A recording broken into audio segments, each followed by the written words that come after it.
I'm Shaniqua. I'm a spoken word poet, writer, facilitator and founder of Young People Insight, CIC, which is a platform that's all about empowering young people and encouraging them to engage in a community through creativity, conversation and writing.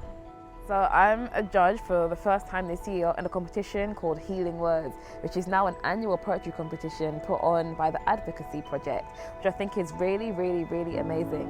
A competition focusing on poetry about mental health, it gets me really, really excited. I think it's something that is so important for so many people, which is why I'm excited to be judging for the first time this year. And I can't wait to see what everyone contributes and to see the beautiful, powerful, emotive poetry that I know that you are all going to bring. I'm still battling with mental health problems all of the time. It's often when it comes to May, which is when my organisation focuses on mental health, I usually write something because I want other people to be transparent, so I have to be transparent too. And it's consistently a battle where it's whether my head battling against me consistently, telling me that I'm not good enough, I will never be worthy enough, despite things being very, very different. And that's not true. I can't stop myself from doing that, particularly when it comes to, I think, when my period comes around. Usually before that, I get crazy erratic, crazy emotional, and often I feel like I want to die. And I know it's irrational, but I cannot stop feeling like that. I cannot stop feeling down. It's just, everything's really dark and the days are really dark and it's hard to call myself way out of that.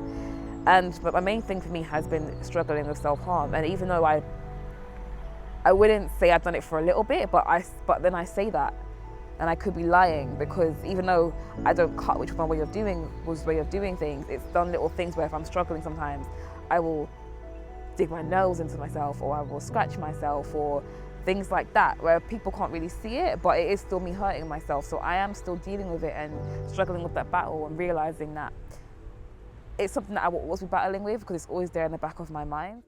Creative writing and poetry are the most beautiful, amazing things in the world. They are part of me and they're part of what has saved me and healed me in a lot of ways. And I know that it can save and heal a lot of people. It's a way of getting words out there, expressing yourself, just letting that negative energy just be poured out onto paper or a screen if that's how you want to do it. And this competition is a great way of you doing that, and also continue to raise awareness of mental health. And it's also a way of you possibly winning something and being made to feel in a way even better about yourself, because it shows you that your writing means something. And all of our writing does mean something, but sometimes it feels really good to have that acknowledged.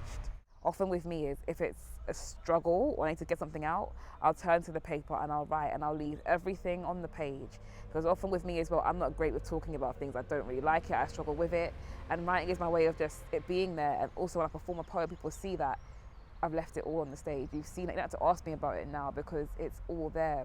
Mental health is something that's really important personally to me, and I think it should be more important for all of us. Awareness is continuously important year on year on year, or even week on week on week, because it's something that's really, really important for all of us and has been ignored for such a long period of time, and there's still so much stigma and it needs to be broken down. I personally didn't probably have as much care towards mental health until I started my youth organisation and became one of the focuses, because I've struggled with mental health issues. And so I realized how important it is to be talked about, because I didn't even realise that self-harming was a mental health problem until I wrote about it. So if you decide that you do want to enter and get your words out there, your poems can be spoken, rapped, written, illustrated, but they have to be 25 lines and they will all be displayed in an exhibition. So please get writing, get rapping, get speaking, get illustrating, and submit your poems. Can't wait to see them.